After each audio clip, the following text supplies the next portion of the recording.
Hey there, let's talk about something you probably use today and didn't even think about: the salt shaker. I know, it sounds boring, but what if I told you that inside that little shaker is a story of empires, money, and even revolution? It all starts with one tiny crystal. So it all kicks off with this. Just look at it. It's a simple, beautiful salt crystal.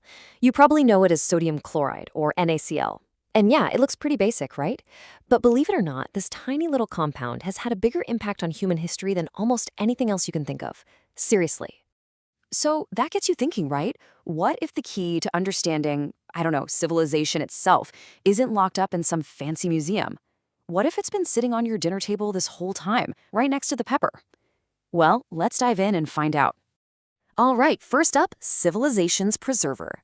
The story of how salt literally built our world, it starts with one single ability.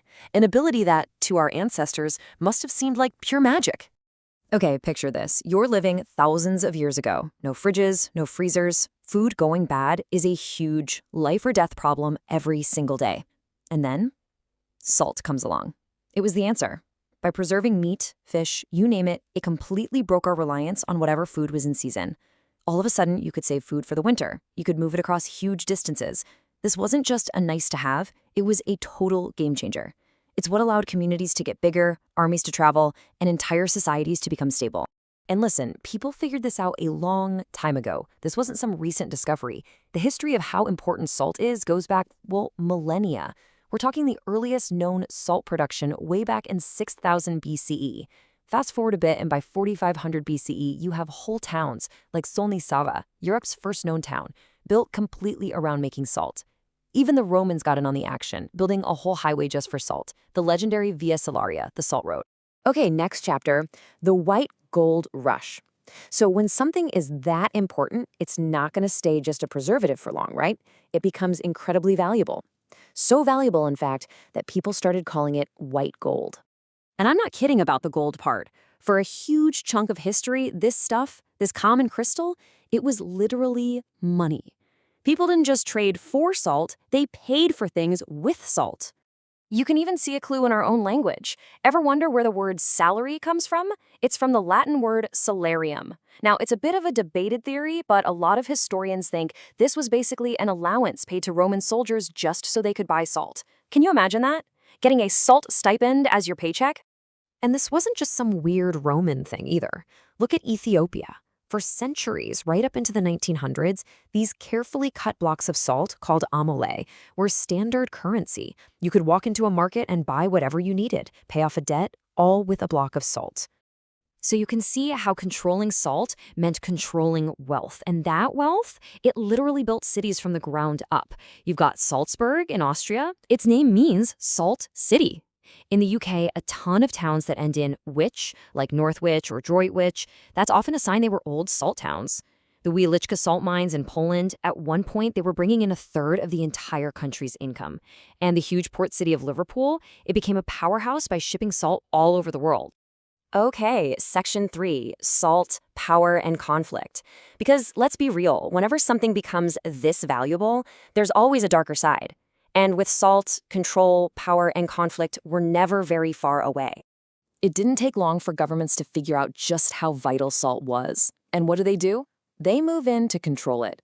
They set up monopolies, which basically made it illegal for anyone but the state to make or sell salt.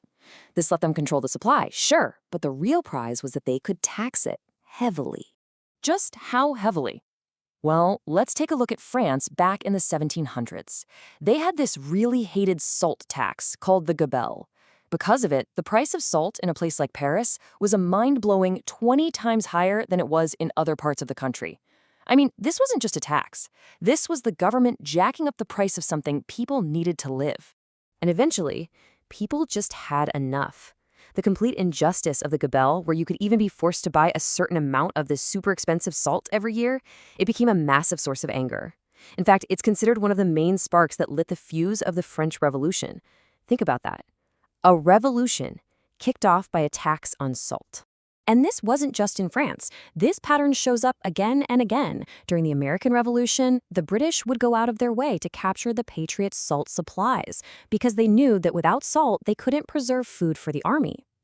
And then, of course, you have one of the most famous protests in history, Mahatma Gandhi's Salt March. It was a powerful, nonviolent protest aimed squarely at the British salt tax in India. All right, final section, from mine to table. So this brings up a big question, right? If salt was once this white gold, worth a fortune, what changed? How did it go from being priceless to being, well, in every kitchen in the world? Well, the answer really is technology. It's as simple as that. Just look at the difference here.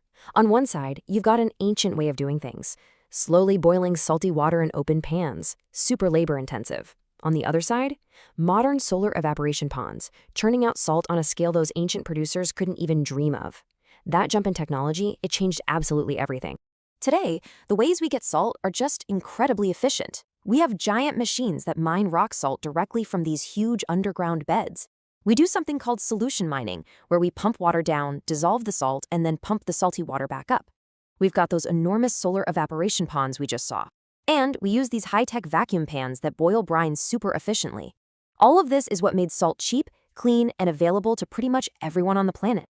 So yeah, the next time you grab that salt shaker and sprinkle a little on your meal, just take a second to think about it. You're not just adding flavor.